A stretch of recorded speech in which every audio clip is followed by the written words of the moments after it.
আমার মা বাবা যে মনের মধ্যে একটা স্বপ্ন নিয়ে আছেন যে আমার সন্তান বড় হয়ে তাদের জন্য কিছু একটা করবে, দেশের জন্য কিছু একটা করবে। তো সেই বিলিভ থেকে আমি এই ভবিষ্যৎ স্বপ্ন পূরণের দিকে এগিয়ে যাচ্ছি। আমার মা প্রথম আমাকে বলেছিল যে অনলাইনে বিভিন্ন ধরনের অ্যাপস আছে যেগুলো কন্টেন্ট লার্নিং এ হেল্প করে অনেক বেশি। তো তার মধ্যে আমি একবার শিখো ডাউনলোড করে দেখলাম। সেখান থেকে আমি ইন্সপায়ার্ড হই যে বড় ভাইয়ারা যেভাবে ক্লাস নিচ্ছে আমার তো অনেক ভালো লাগছে। আস্তে আস্তে শিখর সব টিচারদের সান্নিধ্যে এসে আমি একটা কনসেপ্ট ক্লিয়ার করতে পারি, যে একটা বেসিক ডেভেলপ হয় আমার। তো এটা আমি অনেক আমায় হেল্প করেছিল যে এই রেজাল্ট করার ক্ষেত্রে। আমি বলতে চাই যে শিখর লাইভ ক্লাস করার পরে আমি অ্যানিমেটেড লেসনগুলো দেখতাম।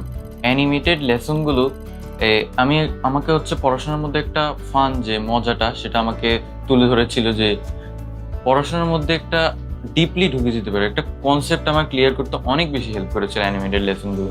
তো আমি প্রত্যেক সময় অ্যানিমেটেড লেসনগুলো দেখতাম। প্লাস আমি বলতে চাই যে শিখর বড় ভাইয়ারা যারা, আমি তাদের থেকে অনেক বেশি ইন্সপায়ার হয়েছি। তারা বিভিন্ন মোটিভেশনাল কথা বলতেন, যেগুলো আমায় পড়াশোনার প্রতি একটা আগ্রহ সৃষ্টি করতে অনেক বেশি হেল্প করেছে।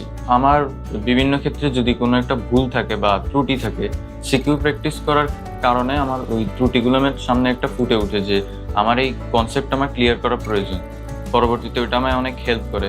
এই কারণে আমি এই রেজাল্টটা করতে পেরেছি। আমি যখন ভর্তি হয়েছিলাম ক্লাস 9-এ জুন জুলাই, তখন আমি ক্লাসগুলো দেখতাম। ক্লাস 10 পর্যন্ত আমি সবগুলো ক্লাস দেখলাম। তাদের প্রতি একটা ট্রাস্ট আমার তৈরি হয়ে গিয়েছিল। সেই ট্রাস্ট থেকে আমি এইচএসসি 27 কোর্সে আমি এনরোল করেছি এই শিখো অ্যাপে। যারা অনলাইনে এই ক্লাস নিয়ে যারা কনফিউজড, মোবাইলের তো ব্যাড দিকও আছে আবার ভালো দিকও আছে।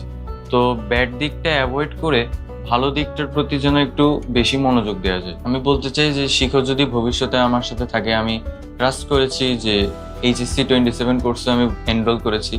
আশা করি যে এই শিখর এই সাপোর্টটা থাকলে আমার ভবিষ্যৎ স্বপ্ন পূরণে আমি অনেক দূর এগিয়ে যাব। তো ধন্যবাদ শিখোকে। আমি নিবিড় কর্মকার। 2025 সালের এসএসসি পরীক্ষায় আমি 1300 নম্বরের মধ্যে 1285 নম্বর পেয়ে সারা বাংলাদেশের প্রথম স্থান অধিকার করার গৌরব অর্জন করেছি।